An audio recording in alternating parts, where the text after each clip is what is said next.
John, the perfect gift before Christmas, a 4-2 win. Yeah, for the first half, much really like, I think away at Alfred, just pace and power of that game was fantastic. Give us, what we'd like to think was an unassailable lead. It isn't always, but it was a terrific first half for us. A decent second half. I'm disappointed. I was pleased we scored, but I was disappointed with one of the goals. To be fair, I think they're a good side, and I think they've got a good goal. And I look at that and think, well, okay, you've got to give credit to the other team. But we had sort of 2 or 3, maybe even 4 other great opportunities where they've defended well, or we've been a bit unlucky. We've had the disallowed goal. On a magic day, that could have been 6, maybe. So, but that's me being a bit, over the top, maybe. But first class performance, and delighted to win the game. You perhaps surprised that Gateshead played the way they did in the first half? No, we know the way Gateshead play. We played there, and we've had them watched, and we knew that if we pressed high up the pitch, we got so much pace, so much power and tenacity in our midfield players that we could win the ball back. And I think that's what we've done. We won the ball back really, really well. We changed slightly in the second half because we didn't have, we've got lots of games to play. We didn't have to go chasing the ball. We could press a little bit deeper perhaps. And when we went 4 up, I thought that's almost a perfect performance. The one disappointment I say was one of the goals, but we'll have to have a look at that. But from our point of view, the goals we scored, all top quality again. Absolutely. We have players that can score goals, and that's a great commodity. And we've got players not playing that can score goals as well. So, at the moment, the team's doing okay, and obviously we're pleased. And next game comes along, we've got to be ready for that. But we'll be ready for it.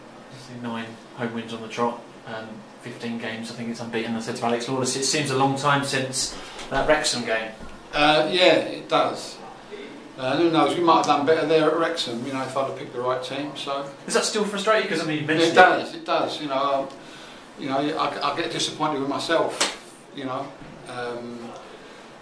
look back now, and I know myself I didn't pick the right team, and just had something in my head that night that I thought was the right thing to do. And but on reflection, I sort of knew, once the game started, before they scored, I knew. But, if it had come off, what I was hoping it had come off, I'm going to turn around and say, hey, that's a great thing that I've just picked up there, I've just learned something. But, it wasn't, and I didn't, and we lost. But since then, we've been very good. Yeah, 15 games that you've picked the right team. Yeah, I think at the moment, I could make 1 or 2 changes, and I think the squad will still be strong. But I don't need to change too much. I just need to make sure everyone's fresh and ready. So that's what we'll be doing.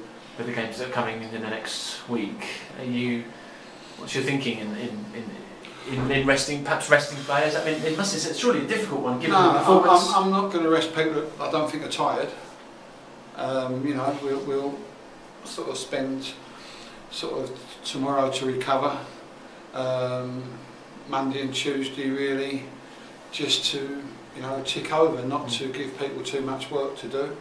And I would think most people would have recovered by then. 7,000 in as well, so to see that. That's fantastic.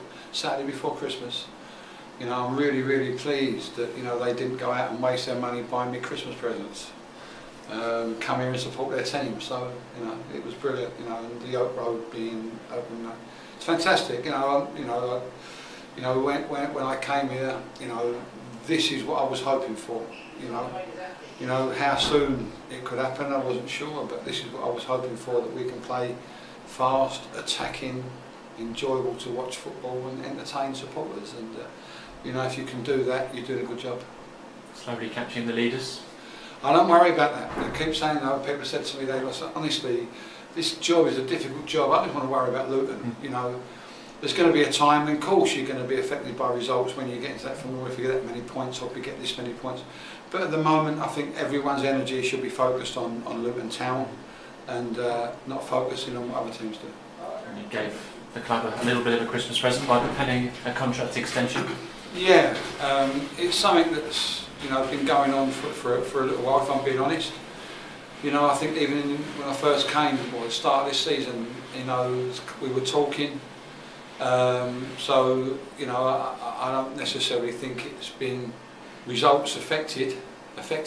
Yes, I think it's more and more. I think the club, bought into what I believe is the right thing to do, and I'm not a person really that's a year at a club. There's something I wouldn't, I might sack you, but by and large I stay places. I'm not one to think, well, is this better, I'm going to go and do that. As long as I enjoy what I'm doing, and I'm enjoying what I'm doing, and I've really settled in at the club. The club's been really good to me, and it's like lots of things. It's no one ever has to worry really about John Steele in terms of if some club from a higher level come knocking on the door and I'm really happy. So and I know it sounds a bit soppy, but whoever it was, I'm not really interested. I just want to do the job that I came here to do. When that job's done, if that job gets done, who knows then? Is there another project? But at my age, I'm 63. I love what I'm doing. I've really enjoyed my time here, and I hope that we keep together for considerable amount of time. Merry Christmas. Merry Christmas to you. Merry Christmas to everyone.